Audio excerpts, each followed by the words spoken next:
Good day, folks. This is Greg Judy at Green Pastures Farm. Today I am going to be covering my checklist.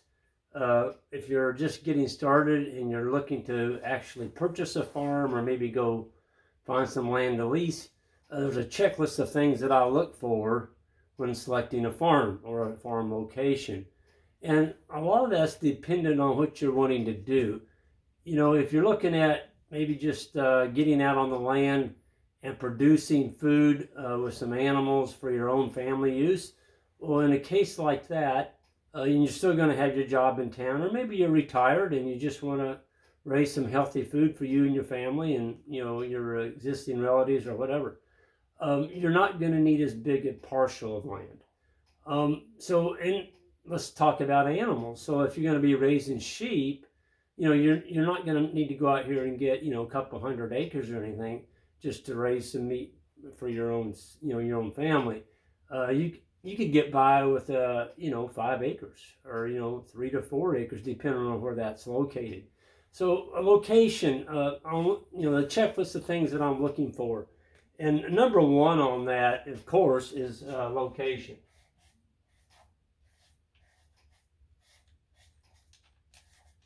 So, if you're gonna go somewhere and look for land, it needs to be kind of, adequately priced in the market, not extreme.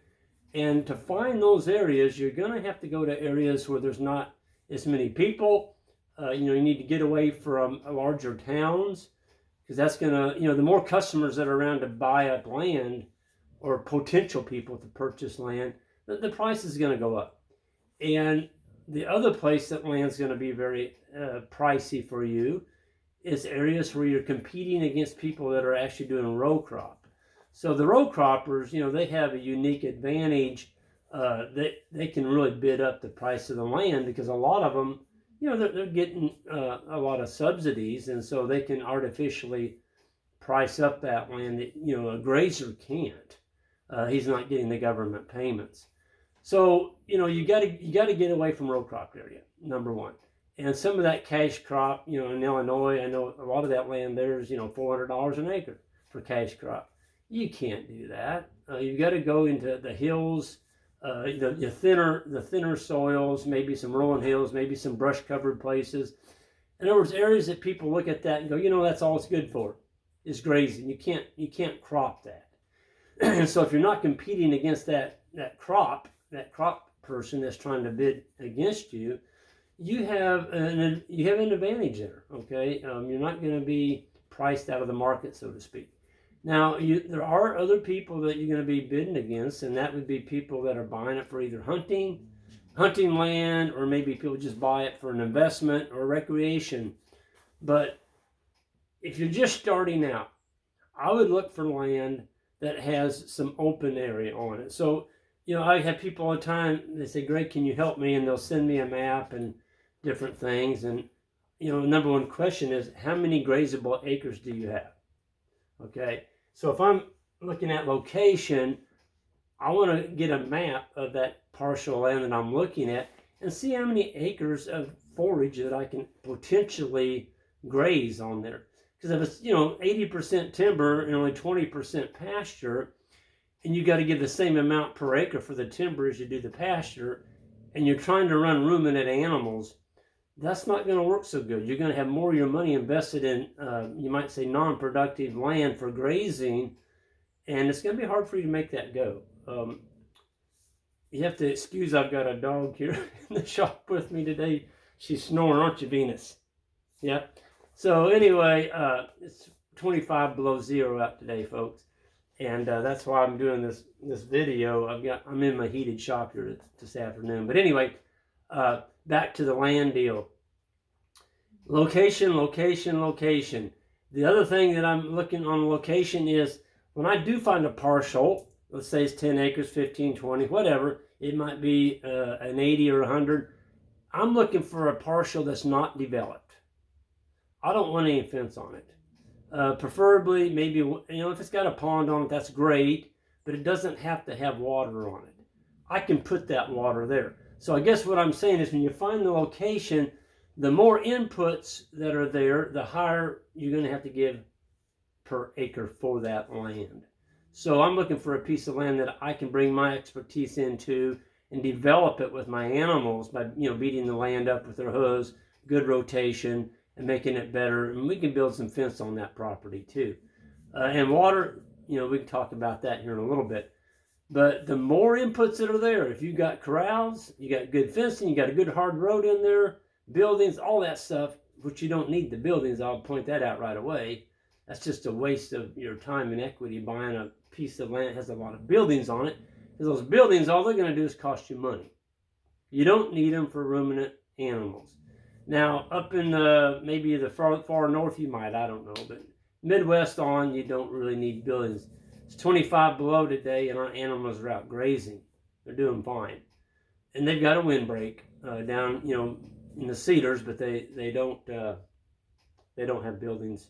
They don't like being in buildings. Anyway, so back to the location part. If I'm going to go in there and try and get a piece of ground, I'm going to be looking at what's around that piece. So let's just say you found 10 acres for sale. And it's not too bad. It's in your price range, and you can buy that.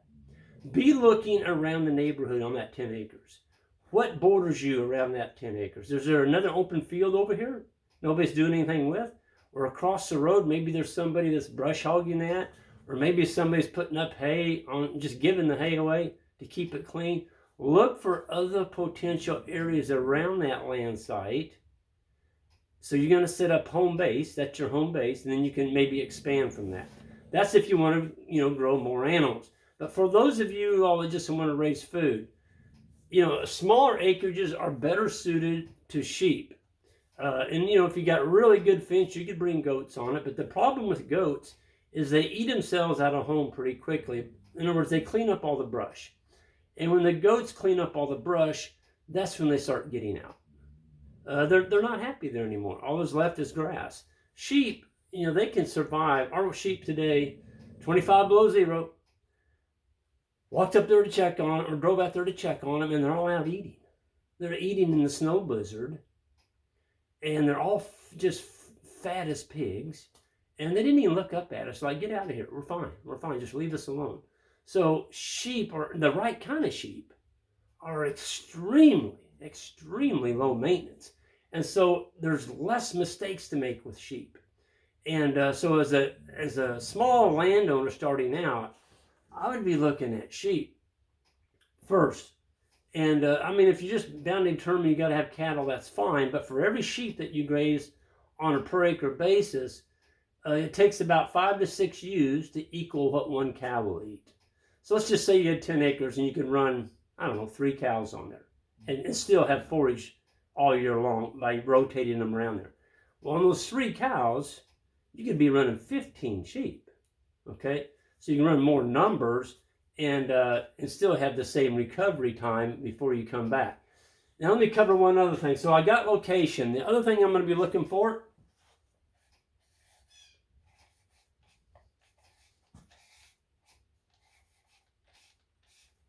can y'all read that? My marker's kind of going poop. Rainfall. Rainfall. Don't fight Mother Nature. If you don't have a farm set up yet, don't go looking at a really arid area if you want to do grass-fed beef or lamb where you don't get any rain. If you don't get any rain, how are you going to grow forage? Well, you're going to have to irrigate. And irrigation is not sustainable. It's not regenerative.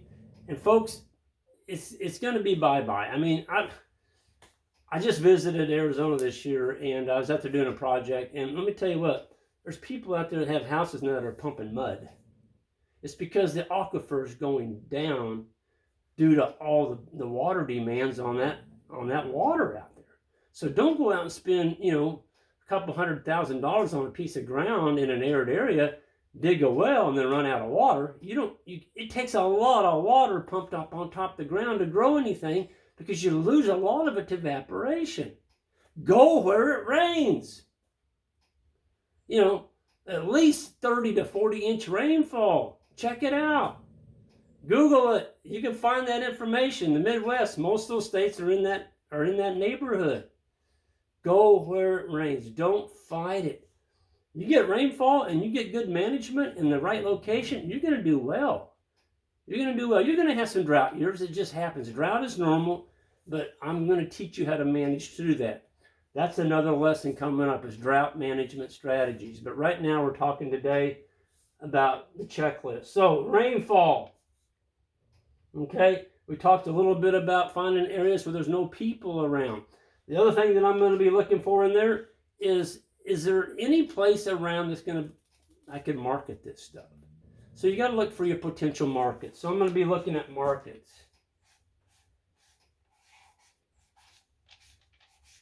Boy, that pencil,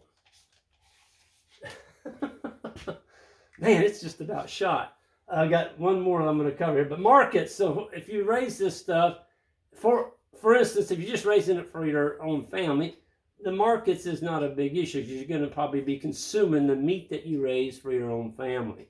I would highly recommend, if you're going to raise your own meat, find out where you're going to get it processed at.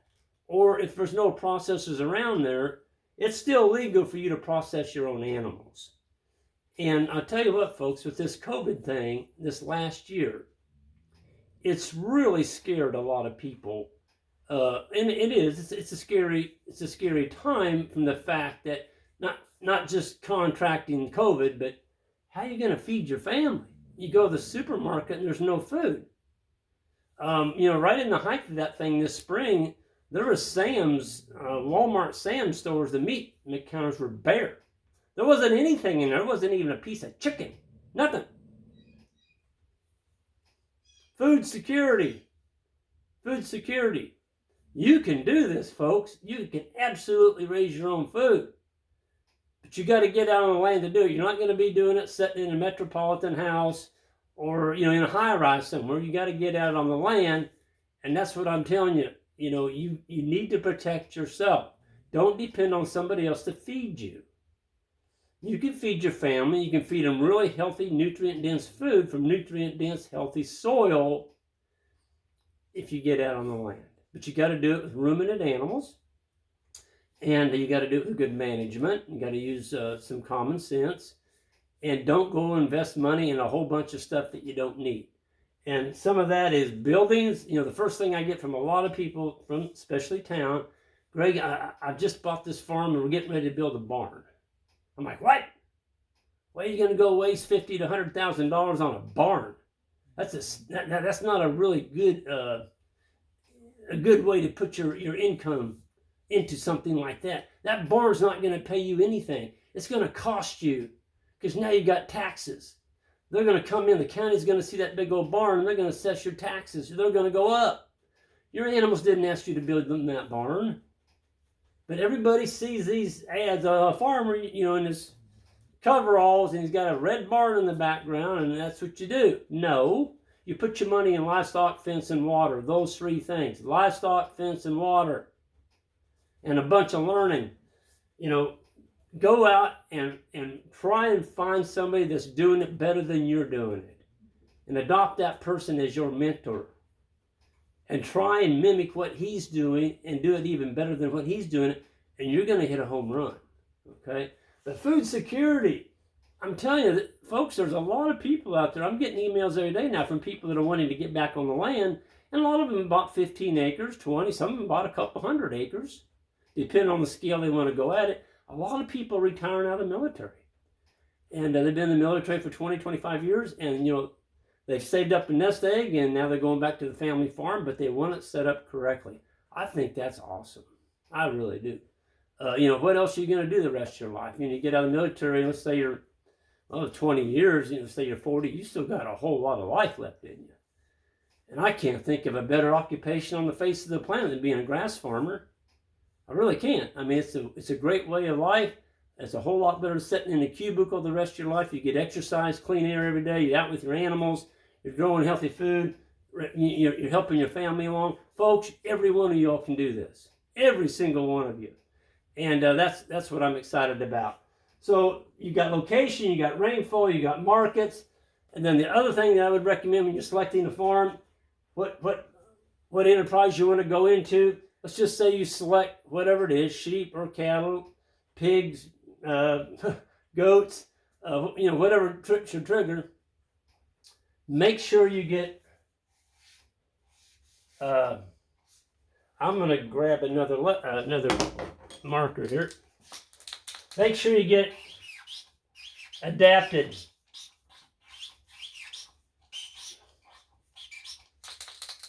Adapted animals.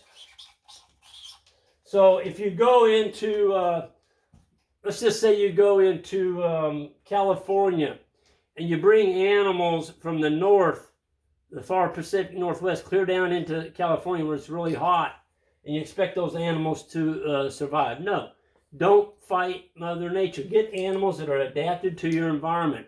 I see people that are, living like down in Arizona or maybe even down in New Mexico, and they're running, a long, hairy, like a Highlander or something that's got hair on it that long. Folks, don't do that. That's not fair to that animal. It's not going to do well because it's too hot. So you want animals that are adapted to your environment. Don't fight nature. It's all about managing in sync with nature. And if you do that, the right location, the right rainfall, you've got some markets around if you need to sell something, and adapted animals. You hit those four, you're going to start out really good on a home run, I would say. I mean, you're going to be going the right direction. So stay tuned. There's going to be more coming up. But right now, this is just my checklist for selecting a farm. For those of you all who've got some money laid back and you're thinking about purchasing some land, go to the right location, maybe an area that you can expand from idle tracts around that land. Rainfall, we got to have that. Don't go to a place you're going to have to irrigate, because irrigation is not regenerative, it's not sustainable, and folks, it's going to go away. We can't be pumping ground drinking water up on top of the land in a desert. That doesn't make any sense. It doesn't make any sense, and we're not going to be allowed to keep doing that. So don't set up a farm in an area where you're going to lose your water supply. Why would you want to do that? Why would you want to work your whole life and each year the water level's doing this, down, down, down, down, and you're going to run out of water? Well, you got to pick up and move. So go where it rains. Markets, have some markets around there. That could be towns like farmers markets, or develop your own market. Get you a website where you can start selling grass-fed meats. There's a lot of people wanting this healthier, local raised meat. You might be that person. Okay, and then adapted animals. I'm really big on that one. Don't go out and get animals 1,000 miles away and bring them into a humid environment if they're raised up north.